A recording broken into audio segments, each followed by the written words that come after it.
విఘ్నేశ్వరుడికి గాణాధిపత్యం ఇచ్చారని సుబ్రహ్మణ్యేశ్వరుడు పార్వతీ పరమేశ్వరుల మీద అలిగి శ్రీశైలంలోని క్రౌంచ పర్వతం అంటే శిఖర దర్శనం పర్వతం మీదకి వెళ్ళి ఆ, ఉండగా పార్వతీదేవికి కొడుకుని చూసుకోవాలని దగ్గరుండి ఏ, అనుకుంటుండగా భూమి మీదకి రావడానికి ఏదో ఒక కారణం కావాలి అని అనుకుంటుండగా అప్పుడే ఋషులు దేవతలు వచ్చి అమ్మ అరుణాసురుడి బాధలు తట్టుకోలేకపోతున్నాం, వాడిని సంహరించి తల్లి అని మొరపెట్టుకొనగా అరుణాసురుడు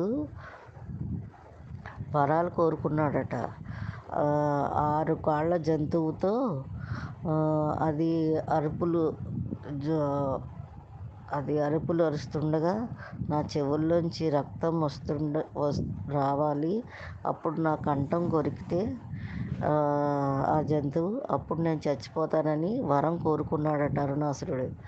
అందుకని అమ్మవారు తుమ్మెదగా 6 కాళ్ళ తుమ్మెదగా పెద్ద తుమ్మెదగా అవతరించి జింకారం చేసి ఆడి చెవుల్లోంచి రక్తం వస్తున్నప్పుడు ఆడు కంఠం కొరికి చంపేసిందట.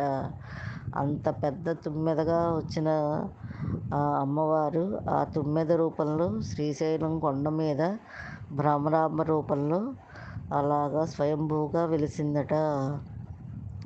అప్పుడు ఆ అమ్మవారు ఆ, కొడుకుని స్వయంగా సుబ్రహ్మణ్యేశ్వరుణ్ణి చూసుకోవడానికి భ్రమరాంబగా అక్కడ వెలిసిందట.